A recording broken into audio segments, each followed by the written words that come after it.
episode number 1, The Wager. Our story begins in the fair city of London, England, on a Wednesday morning, the 2nd day of October, in the year 1872. The chimes of Big Ben can be heard quite clearly by the residents of fashionable Savile Row, one of whom is the hero of our story, one Mr. Willy Fog.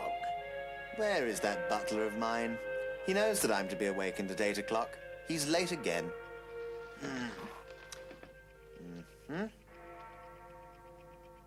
It's 8 o'clock precisely.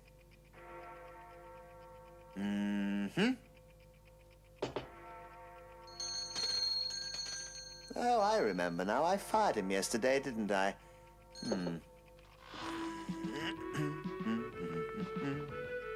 A minute off. There.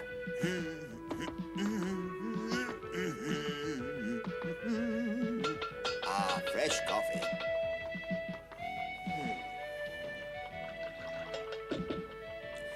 Precisely 2 more drops of milk, I think. Perfect. Ah, he'll be here shortly. He said he'd be here at 11 o'clock precisely.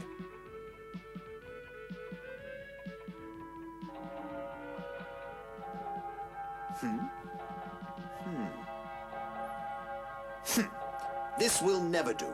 I can't hire a fellow to be my butler who's not on time. Now let's see.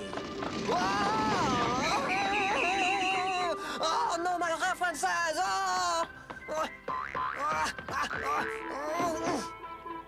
Oh, this wind!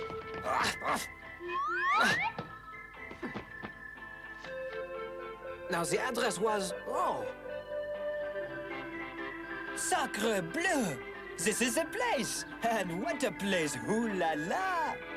I am going to live in a mansion and be the butler of a rich man! Just a minute, Rigodon. My papa always said you can't count your chickens until you are a rooster. Please, mon ami, get back in the bag. You ruin everything. Hey, Tico, I do appreciate your help, but it is I, Rigodon, who must be interviewed, not you. I know, Rigodon. But first I want to give you some advice. What's more important than anything is to make it a good first impression. You must seem very self-confident and always be on time. Don't worry this time.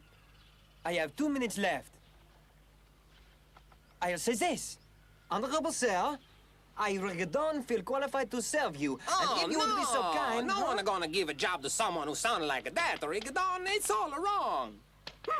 This is how she's done. Kind sir, allow me to introduce myself. My name is Rigodon, and I'm a request the honor of filling the vacant post of a butler. Don't worry, Tico, I know what to say. You know I'm always nervous for rehearsal, but I'm fine when the curtain goes up. Oh, sure, Tico, that was true back in the circus, but this is real life for Rigodon. At least back at the circus we ate well. Now I'm hungry all the time. You better get to this job, Rigodon. Eh? Never fear, mon ami. And now we'd better get going or I will be late, huh? Allez, let's go. When I get this job, we can stop all this traveling and finally settle down. 11 o'clock, right on time.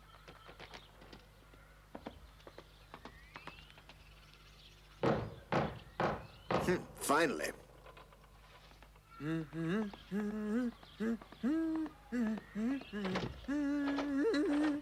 You're late by 4 minutes. Yeah. Hey. No offense intended, Monsieur Fogg, but my watch shows 11 o'clock, sharp. Honorable sir, My name is Rigodon. Huh? As I was saying, my name is Rigodon, and I have the honor of applying for the vacant post of butler. References. Eh? Here I have a list of references, Monsieur Fogg. Right, follow me. Huh? Well done, my friend. Keep up the good work.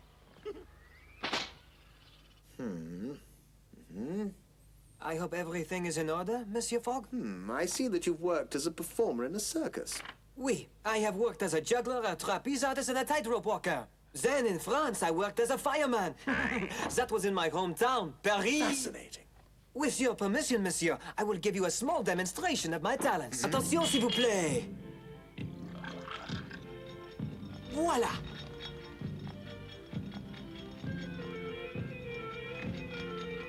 Et voilà. Huh? Ta-da!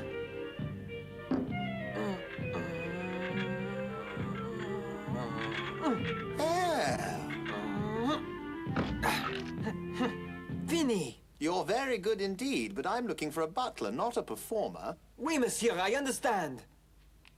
Ah.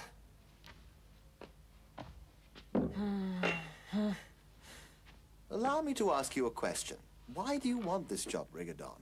Well, I have traveled from place to place almost my whole life, monsieur.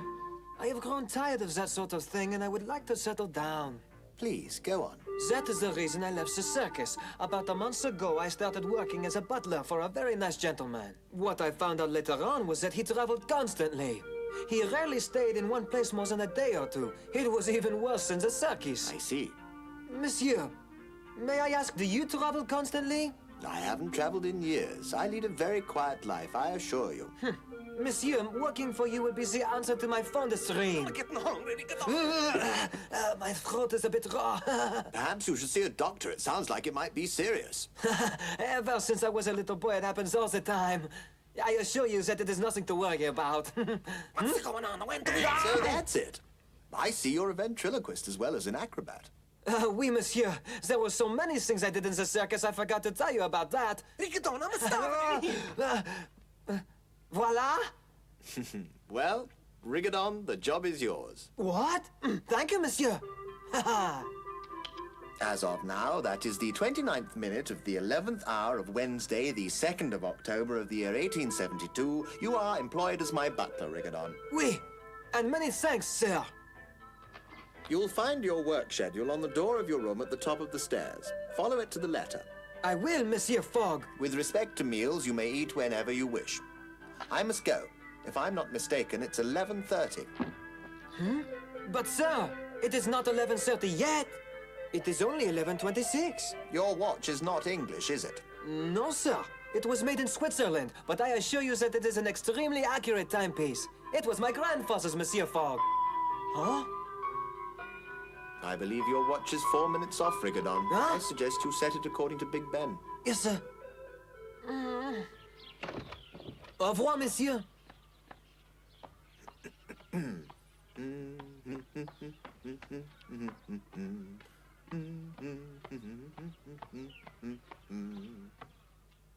And that is that.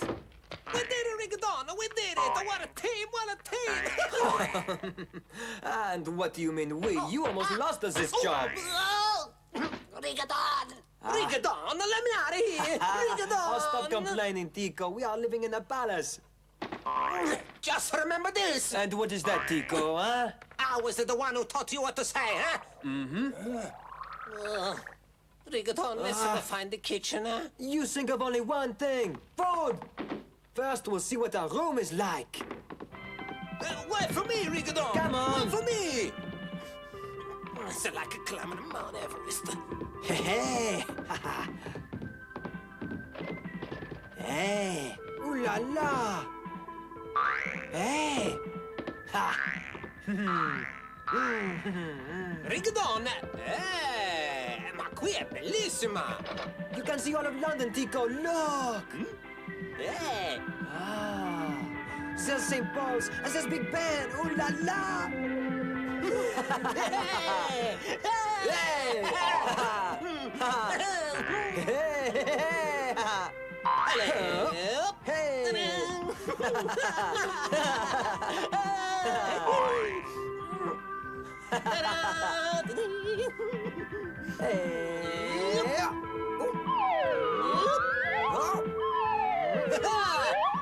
Grazie, signori. The schedule. The what? What do you mean, the schedule? The schedule for what? Of my duties for the day. Oh? At exactly 8 o'clock he gets up. Then at 8:23 I serve him tea and toast, after which I get the water hot so he can shave. And then at 10:06 I lay out a freshly ironed shirt, and by 11:30 he is dressed and goes out. Ay, Rigodon, I'm a believer in punctuality as much as you, but this is going too far. A grand gentleman likes to lead an ordered life. You see? Oh. Now he'll be arriving at his club. It's only for gentlemen, it's very grand. Uh-huh.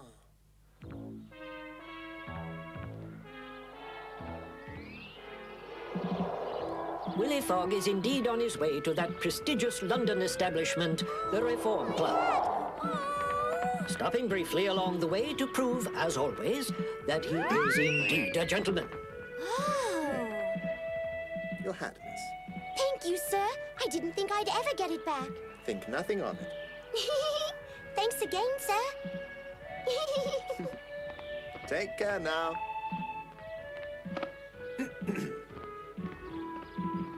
Get up there! Here! As usual, Mr. Fogg is looking forward to a leisurely perusal of the morning edition of the Times.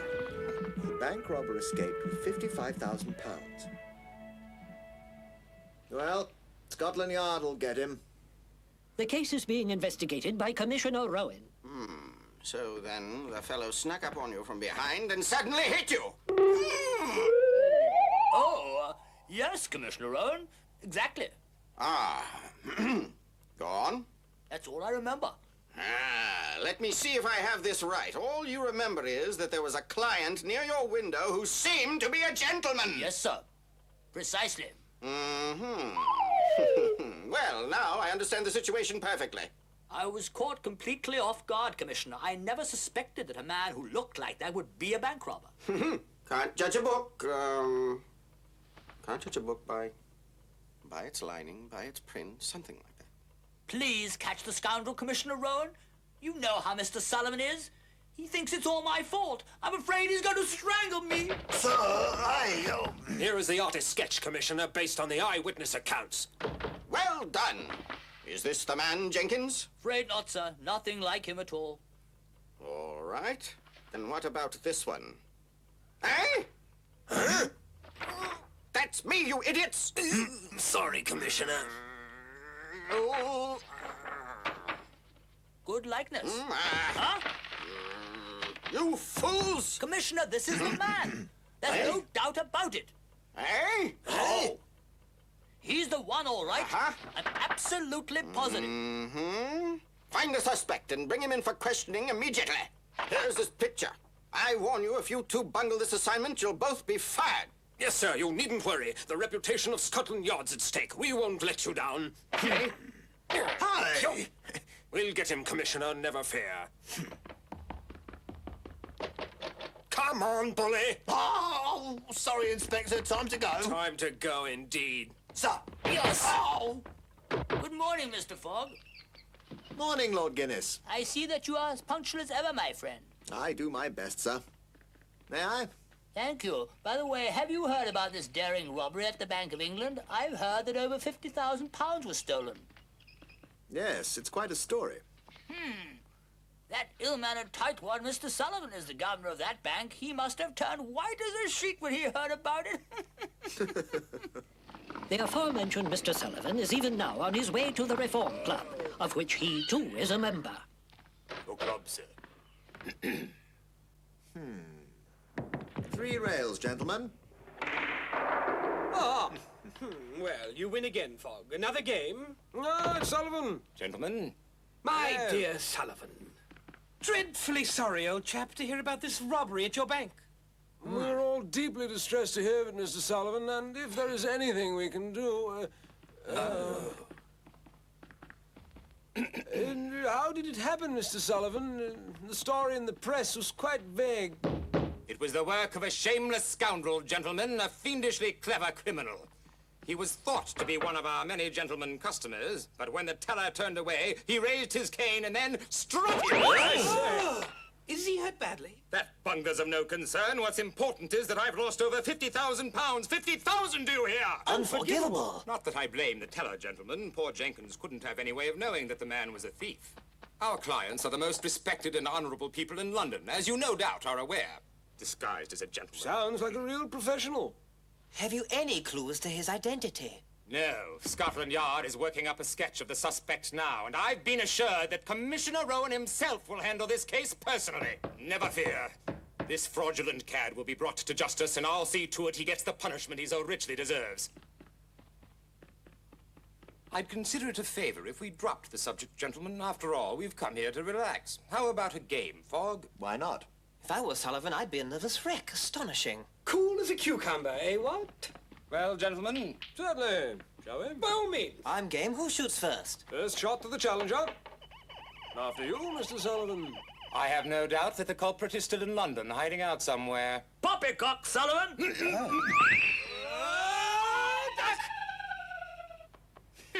And what, may I ask, is so amusing? You are, Mr. Sullivan. As you say, the scoundrel is in hiding, but to think that he is still in London is absurd. Then where is he, Lord Guinness? Perhaps you can tell me. It's been over 24 hours since he robbed your bank, Sullivan, so he's had plenty of time to leave the country. Allow me to assist you, Lord Guinness. I'm right, you know. Really? In the last 100 years, the world has grown smaller. Methods of transportation have improved so dramatically that one can travel 10 times faster than one could, say, 100 years ago. Steamships and trains are replacing sailboats and coaches more and more. What a silly old fool. I find it fascinating. Please continue, Lord Guinness.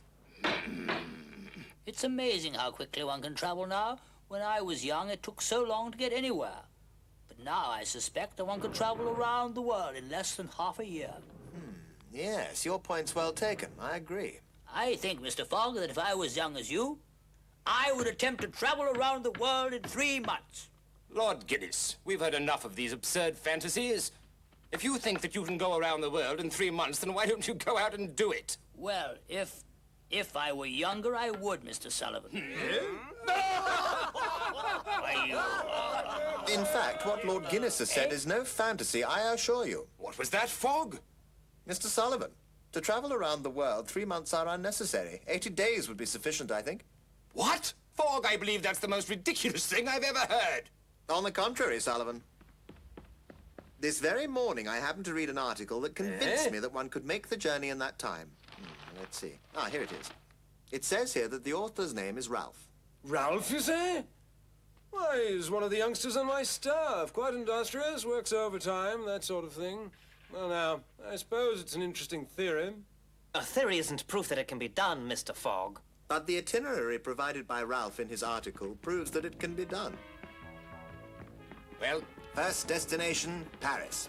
Then on to Brindisi, and after that to the Suez Canal, by which time 7 days will have elapsed. Through the canal to India, arriving in Bombay on the 13th day. From there, 3 days by railway to Calcutta. Then another 13 days to cross the sea and reach Hong Kong. From Hong Kong to Yokohama, 6 days. From Yokohama to San Francisco, 22 days. 7 more from San Francisco to New York by rail across America. And finally, from New York to London. Which takes how long, Mr. Fogg? 9 days, sir. A total of 80 days. Amazing! I see now that it actually can be done. Are you all right, Lord Guinness? Quite all right. Stuff and nonsense, Fogg. All you've proven is that your finger can go around the world in 80 days. No one is actually capable of accomplishing such a thing, unless Lord Guinness would like to give it a try. Me? That's not fair. You know I'm too old to do that sort of thing. Gentlemen, I shall prove it can be done. I will travel around the world in 80 days myself. Oh. Well, really? And I say it can't be done. I say, Mr. Fogg. I believe you're wrong, Sullivan. Oh, really, Mr. Fogg? As the owner of a railway company, Mr. Fogg, I've had a great deal of experience in such matters. Printed schedules are one thing, but trains are not always on time. The same is true for shipping, I assure you, Mr. Fogg. One must take such things as bad weather and shipwrecks into account. Oh.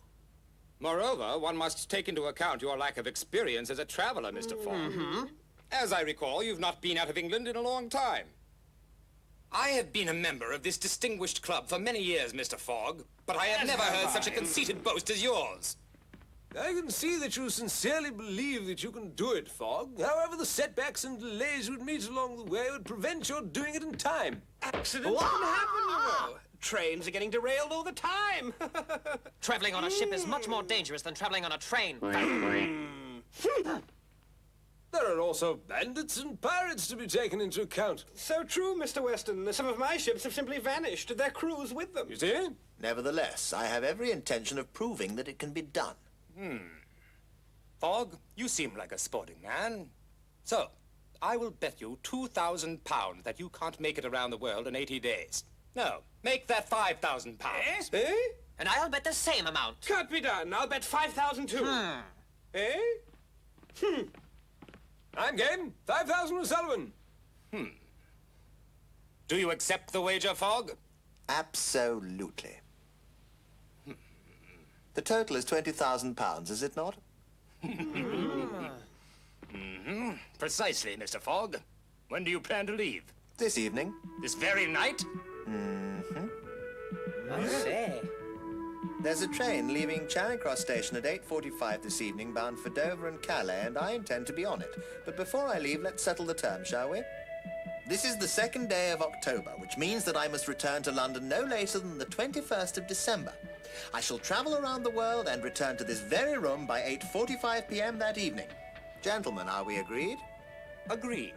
And if you haven't returned by that time, you'll owe each of us £5,000. Is that correct? That's correct, Mr. Sullivan. Gentlemen, half of my entire fortune will be yours. Now, as I recall, we were in the middle of a game. I think we have just enough time for another rack. Shall we? And that is our cue for adventure, for we are about to embark on a thrilling journey to distant and exotic lands. A perilous expedition filled with danger and suspense and wondrous enchantment as we travel around the world with Willy Fog. In our next episode, Mr. Sullivan hires a conniving trickster named Transfer to stop Willy Fog. But the rest of London's citizens show their enthusiasm and support as Mr. Fogg begins his daring attempt to circle the globe. There are passengers aboard this train, however, who are not quite what they seem. The excitement and adventure begin in our next episode as we commence our thrilling journey around the world with Willy Fog.